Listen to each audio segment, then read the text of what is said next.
Movie के start होते ही एक मॉडल किम्बरली को दिखाया जाता है जो रियलिटी शो शूट करने के लिए वेस्ट वर्जीनिया के जंगलों में जा रही थी। उस वक्त वो अपने मैनेजर से कॉल पे बात कर रही होती है जो उसे लोकेशन बता रहा था। उसके सामने दो रास्ते आ जाते हैं। उसका मैनेजर उसे पेपर फैक्ट्री वाले रास्ते को चूज करने का कहता है और वो उसी तरफ अपनी कार लेकर चल पड़ती है। उस रास्ते पर आते ही उसकी कॉल कट जाती है। वो मोबाइल देखती है तो वहाँ पर नो सिग्नल होता है। मोबाइल देखते हुए अचानक से उसकी गाड़ी के सामने एक आदमी आकर बुरी तरह टकरा जाता है। वो बहुत घबरा जाती है और गाड़ी से उतरकर उसे देखने जाती है और साथ साथ ये प्रे कर रही होती है कि वो मरा ना हो। वो देखती है कि वो मरा नहीं है, उसमें अभी भी कुछ सांसें बाकी थी और वो उसकी हेल्प करना चाहती थी। लेकिन जैसे ही वो उसके पास आती है वो अचानक से उसे झपट कर पकड़ लेता है। वो उसके नीचे वाले होंठ पर बुरी तरह काट कर उसे अलग ही कर लेता है और उसके होंठ को कच्चा चबा जाता है। किम्बरली दर्द से तड़प रही होती है और वो वहाँ से भागने की कोशिश करती है, लेकिन सामने से एक और म्यूटेंट आकर उसके सामने खड़ा हो जाता है जो उसे पकड़ लेता है और वो म्यूटेंट थ्री फिंगर था। वो किम्बरली को बिल्कुल सीधा खड़ा करके एक कुल्हाड़ी से उसके दो टुकड़े कर देता है। वो दोनों उसकी बॉडी का एक एक पार्ट पकड़ के वहाँ से चले जाते हैं और ये सीन काफी डिस्टर्बिंग है। इसके बाद हमें रिटायर्ड कर्नल जिसका नाम डेल मर्फी होता है उसे दिखाया जाता है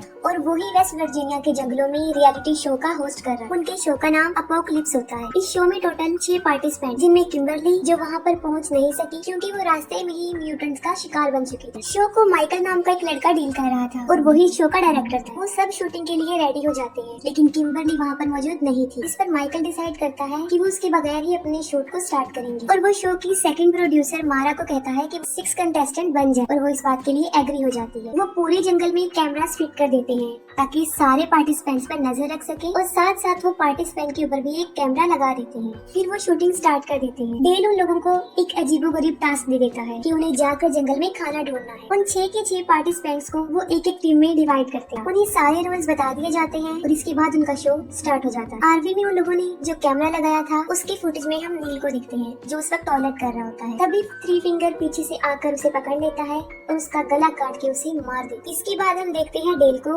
जो जंगल में खड़ा उस गेम को सेटअप कर रहा होता है और जब वो वापस आता है कि किसी ने उसके एटीवी को तीर मारकर उसके टायर को पंचर कर दिया है। इसके बाद उस पर भी कोई तीरों से वार करना शुरू कर देता है लेकिन वो खुद को बचाकर दरख्त के पीछे छुप जाता है। लेकिन सामने से थ्री फिंगर उस पे कुल्हाड़ी फेंकता है। वो कुल्हाड़ी से बच जाता है और अपना चाकू निकालता है और थ्री फिंगर की तरफ फेंकता है जो सीधा जाकर उसके सीने में लगता है। लेकिन थ्री फिंगर को उसका जरा भी असर नहीं होता और वो चाकू पर लगे अपने ही खून को लीक करता है और अचानक से वहाँ पर एक और म्यूटेंट आता है जो डेल को पीछे से मारकर बेहोश कर देता है। दूसरी तरफ माइकल जो टीम ए को शूट कर रहा होता है जो अपने चैनल को फेमस करने के लिए दुनिया को सर्वाइवल के अलावा और भी बहुत कुछ दिखाना चाहता था। लेकिन जेक इस बात से इनकार कर देता है। वो कहता है कि मैं ऐसा कुछ नहीं करूंगा क्योंकि मेरी फैमिली ने भी ये शो देखना है और ये कहकर वो वहाँ से चला जाता है। लेकिन इलीना ये मौका गंवाना नहीं चाहती थी और वो चाहती थी कि वो शो में सबसे ज्यादा नजर आए और इसीलिए वो माइकल को लालच देती है। नीना और मारा को एक टास्क मिलता है और वो टास्क ये था कि उन्हें रिवर के पास जाकर अपना वो टास्क कंप्लीट करना था। वो तेजी से भागकर रिवर के पास आ जाती है और मारा उस टास्क को पूरा करने के लिए आगे बढ़ती है और देखते ही देखते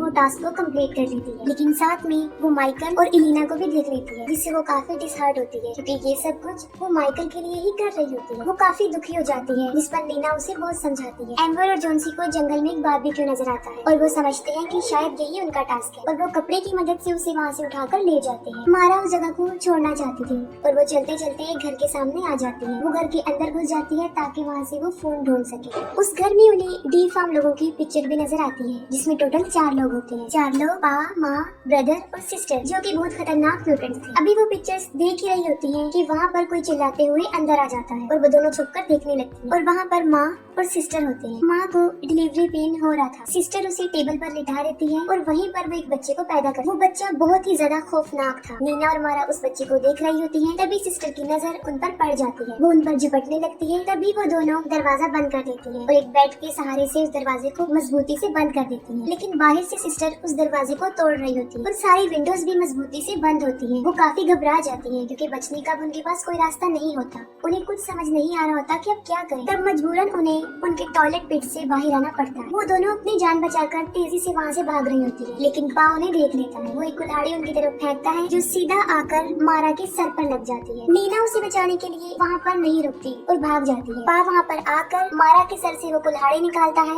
और नीना के पीछे चला जाता है। नीना वहाँ पर छुपी होती है और वो अपनी जान बचाने की बहुत कोशिश करती है। दूसरी तरफ माँ ट्रक लेकर पा को वहाँ से लेने आती है और ट्रक के ऊपर उसने मारा को भी बांधा होता है। वो उसकी उंगली को चबाकर दूर फेंक देती है और वो उंगली सीधा जाकर नीना के पास गिर जाती है। नीना बड़ी मुश्किल से अपने मुंह पर हाथ रख के अपना मुंह बंद करने की कोशिश करती है और जब वो लोग वहाँ से चले जाते हैं तब नीना भी वहाँ से भाग जाती है। माइकल वहाँ से निकलकर हार्वी की तरफ चला जाता है और पीछे से एलिना अकेली रह जाती है। ब्रदर छुपकर काफी देर से एलिना को देखता होता है। इतनी देर में सिस्टर भी वहाँ पर पहुँच जाती है और वो उसे देखकर जेलस होती है और ब्रदर को पीटना शुरू कर देती है। एलिना वहाँ से भाग रही होती है कि सिस्टर एक चाकू लेकर उसके पीछे पड़ जाती है। वो उसकी कमर में बहुत ज्यादा चाकू मारती है और उसे इतना जख्मी कर देती है कि उसकी स्पाइन तक नजर आने लगती है और वो मौके पर ही मर जाती है। डेल को जब होश आता है तो वो देखता है किसी ने उसे उल्टा लटकाया हुआ। थ्री फिंगर उसके सामने खड़ा होता है जो नील को काटकर डिनर की तैयारी कर रहा होता है। तभी पा और माँ वहाँ पर ट्रक लेकर पहुँच जाती है और वो मारा की डेड बॉडी को वहाँ पर रखकर चले जाते। थ्री फिंगर डेल को मारने ही वाला होता है जिस पर डेल उसे जख्मी करके खुद को आजाद कर लेता है। डेल एक बहादुर सोल्जर होता है और वो बड़ी हिम्मत से थ्री फिंगर का मुकाबला करता है और लास्ट में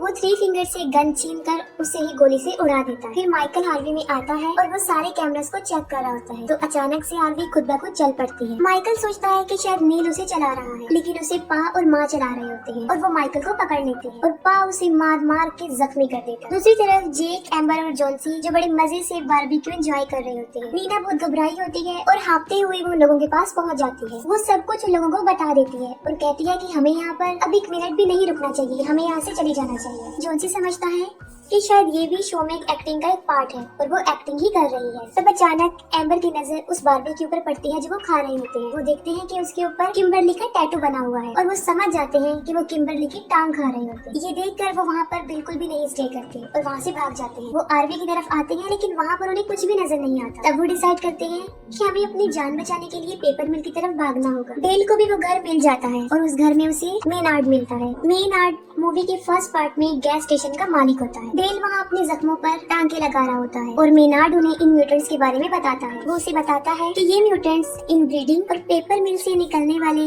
केमिकल वेस्ट की पैदावार है। और जैसे ही उसे पता चलता है कि डेल ने थ्री फिंगर को मार दिया है वो उस पर अटैक कर देता है और साथ में वो कहता है कि थ्री फिंगर मेरा बेटा था। डेल वहाँ पे एक पड़ा हुआ एक डायनामिट उठाता है और उसे मेनार्ड के पीछे लगा देता है जिससे एक बहुत बड़ा ब्लास्ट होता है और मेनार्ड के टुकड़े टुकड़े हो जाते। इसके बाद डेल उन म्यूटेंट से लड़ने की तैयारी करता है और सारे इंस्ट्रूमेंट इकट्ठे कर लेता है। वो चारों उस मिल को ढूंढ रहे होते हैं। तब जंगल से उन्हें किसी के चिल्लाने की आवाज आती है और वो ब्रदर और सिस्टर होते हैं और जब वो दोनों उन्हें देखते हैं तो वो उनके पीछे पड़ जाते हैं। नीना यहाँ पर भी खुद गर्जी का मुजाहिरा करती है और वो वहाँ से तीनों को छोड़कर भाग जाती है। वो तीनों उनका मुकाबला करते हैं, उनसे लड़कर उन्हें मारते भी हैं और वहाँ से भाग जाते हैं। नीना भागते भागते एक गड्ढे में गिर जाती है और वो बाहर आने की बहुत कोशिश करती है लेकिन अंदर ही फंस जाती है। नीना एक सेल्फिश लड़की होती है, वो सबको मुसीबत में छोड़कर भाग ही चुकी थी लेकिन फिर भी जैक उसे ढूंढने का फैसला करता है। वो एम्बर और जॉन्सी को कहता है कि तुम दोनों मिल की तरफ चले जाओ, हम वहीं पर मिलेंगे और खुद वो नीना को ढूंढने चला जाता है। नीना की चीख सुनते हुए वो उसकी हेल्प के लिए भागता है। वो उसे ढूंढकर उसे बाहर निकालने में कामयाब हो जाता है लेकिन उसे बचाते हुए उसका शोल्डर डिसलोकेट हो जाता है। वहाँ पर उन्हें ट्रक की आवाज सुनाई देती है और वो वहाँ से भाग जाते हैं। भागते भागते वो ऐसी जगह पर पहुँच जाते हैं जो आखिरी किनारा होता है और उसके नीचे रिवर होता है। इतनी देर में सिस्टर भी वहाँ पर पहुँच जाती है और उन पर गोलियाँ चलाना शुरू कर देती है। उन लोगों के पास बचने का और कोई रास्ता नहीं होता और वो रिवर में ही कूद जाते हैं। एम्बर और जॉन्सी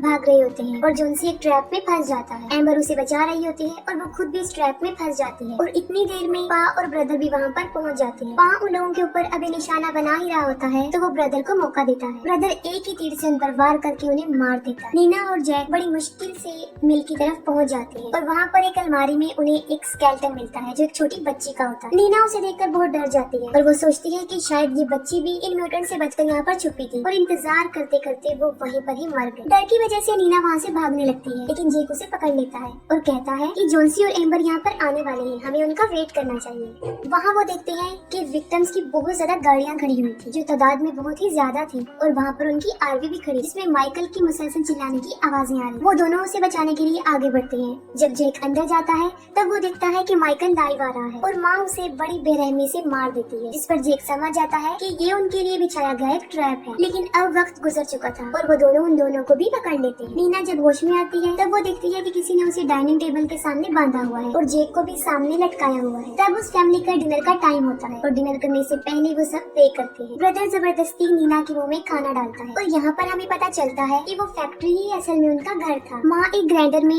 बचे हुए बॉडी के वेस्ट पार्ट फेंक देती है और वहीं पर डेल उसे छुपकर देख रहा होता है। डेल बाहर आ जाता है और उसकी मूवमेंट से आवाज पैदा हो जाती है जिससे उन सबको पता चल जाता है। आवाज सुनते ही वो उसे ढूंढना शुरू कर देते हैं। डेल ब्रदर और सिस्टर को अपने ट्रैप में फंसाता है और उन दोनों को भी डायनामिट से उड़ा देता है। अंदर नीना खुद को आजाद करने की कोशिश करती है और इतनी देर में डेल वहाँ पर पहुँच जाता है और वो उसे आजाद कर देता है। उसके बाद वो जेक को भी खोल देता है। तभी पा और माँ भी वहाँ पर आ जाते हैं और अपने बच्चों को टुकड़े टुकड़े हुआ देखकर वो दोनों पागल हो जाते हैं। पा डेल के ऊपर कई बार तीर से वार करता है लेकिन वो एक स्ट्रॉन्ग इंसान था। माँ उसकी तरफ एक तेज धार वाला हथियार फेंकती है जो उसकी गर्दन से निपट जाता है और वो उसकी पूरी गर्दन काट देता है। उसे बहुत ज्यादा ब्लीडिंग होती है और मौके पर ही उसकी भी मौत हो जाती है। नीना बड़ी मुश्किल से उस मील से बाहर आ जाती है लेकिन गलती से जेक उस ग्राइंडर वाले रूम में चला जाता है। माँ और पा भी वहाँ पर पहुँच जाते हैं और जबरदस्ती उसे ग्राइंडर में फेंकने की कोशिश करते हैं। नीना को जेक की चीखें सुनाई देती हैं और अब वो उसकी हेल्प के लिए जाते हैं। वो पा की गर्दन पर बाइट करके उसका मांस उखाड़ देती है और जेक मारते हुए पा को ग्राइंडर में धकेलने की कोशिश करता है जिससे उसका एक हाथ कट जाता है। एंड वक्त पर माँ उसे ग्राइंडर से बाहर निकाल देती है। इतनी ही देर में नीना एक लीवर खींच देती है जिससे लकड़ी का लोग वहाँ से मूव करता हुआ उन लोगों से टकरा जाता है और सीधा उन्हें ग्राइंडर में फेंक देता है जिससे उनका कीमा कीमा बन जाता है। नीना और जेक एक कार में बैठकर वहाँ से चले जाते हैं। ये लास्ट सीन में हमें दिखाया जाता है कि थ्री फिंगर अभी मरा नहीं होता, वो भी जिंदा होता है जो कि डी फार्म बच्चे को फीड कर रहा होता है और वो भी मारा की फिंगर से। और इसके साथ ये मूवी एंड हो जाती है।